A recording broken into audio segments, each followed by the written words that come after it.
मित्रांनो, प्रेम म्हणजे लग्नच असतं असं कोणीच ठरवतं. एकमेकांना समजून घेणं, एकमेकांची काळजी घेणं, एकमेकांना आधार देणं.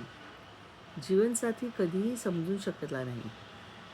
तरीही जर दोन मनं एकमेकांना समजून घेत असतील, तर हेही प्रेमच आहे.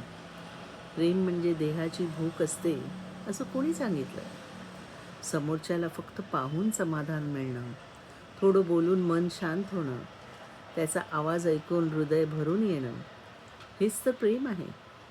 त्या क्षणी ही सर्व धरती स्वर्गासारखी वाटते, जेव्हा आपण आपल्या प्रेमासोबत असतो.